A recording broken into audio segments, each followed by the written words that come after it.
some people, this is a big red flag, and for others, we'd like to take advantage of the situation. But you know what? Hey, for good parents and strong families that are out there, how do you raise kids to not have daddy issues? I know, I'm sorry to some of the fellas that are out there, or at least, in some form, sometime along the way, but we should probably start working on more functional, more productive members of society instead of people that are just like, I'm just trying to find that father who didn't love me one lick at a time. You've probably heard that phrase before, she's got daddy issues.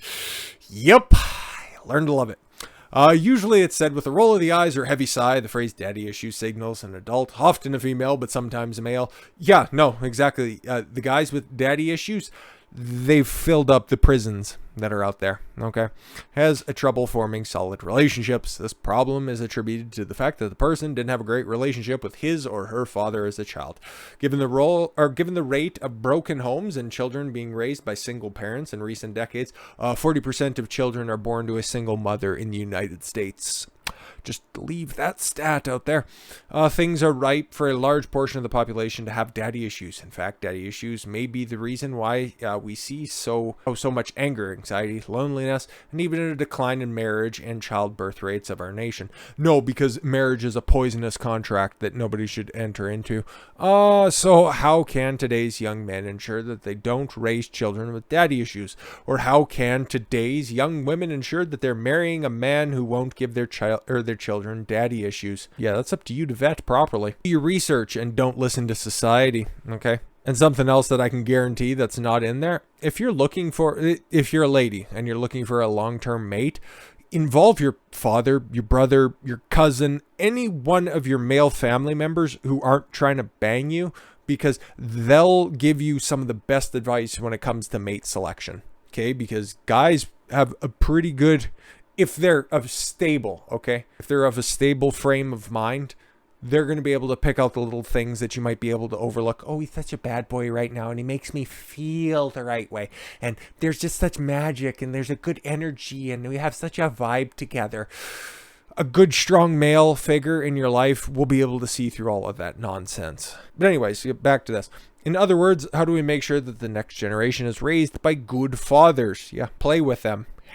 Others who engage in such behavior, such as, rough housing and just rough and tumble play, which has just been shown to be very beneficial in the development of children everywhere for literally ever. Okay, so that totally makes sense.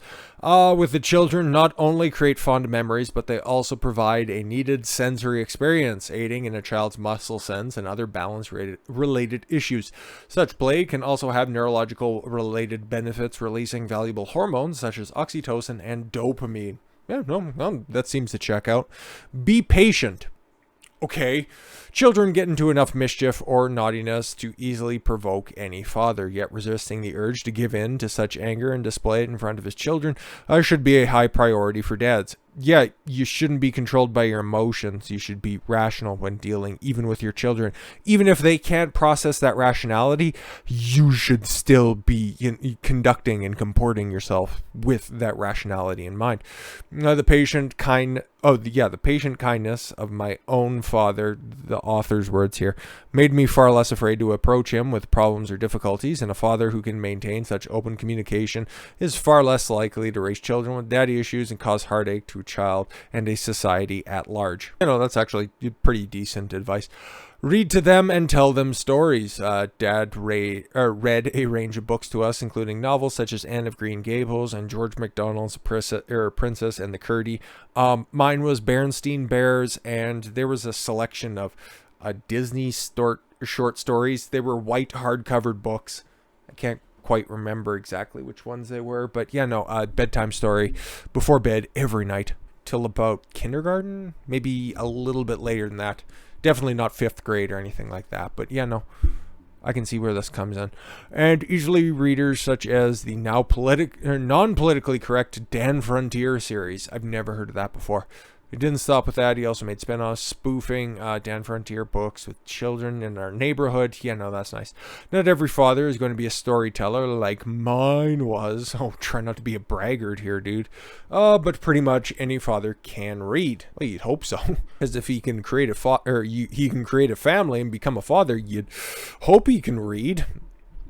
And reading out loud to children helps them with the vocabulary, comprehension, and increased interest in reading, thus building a foundation of future success in school. Love their mother. Yeah, have a healthy relationship. Okay, you don't want to have an adversarial, parental understanding. Yeah, that wouldn't make any sense. It's probably some of the oldest advice in the book, but it's probably because it's untrue. If the children sees that their father loves, protects, cares about, and provides for their mother, then they gain the security needed to freely live and enjoy in the society.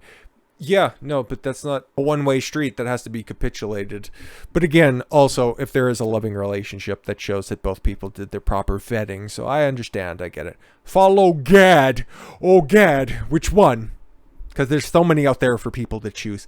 Lastly, one of the best ways to be a good father is to know the best father of all, the God. Those fathers who know him on a personal level, learning his kind, patient, gracious, and just nature, will then be able to mirror such characters to their own children. And the more these children are connected with that heavenly father via an earthly tone, or an earthly one, the less chance they will be forming the instability and insecurity in their life that so characterizes daddy issues. No, fair enough. Not a terribly religious man, but I don't shun it nonetheless either. But you know, those Judeo-Christian principles are fundamental to a successful society. At least they were at one point or another, especially in the West. But yeah, if you can reinforce those and understand where they came from, you're probably going to be fairly successful in your family. But this is, of course, just somebody who came from a loving family, doesn't have one of their own, mostly because I'm, like I've stated before, doing my proper vetting before, entering any relationship and becoming a father myself. It's a strange sentence to say out loud. But yeah, no, about the only thing that I'd add on top of this is, yes, being a strong masculine figure. Don't let it slip, and show them what it means to be positively masculine. With all that said, thank you all very much for the gift of your time. I've been Don Consuelo. I want you to follow your gut and get after it. Take care, everyone.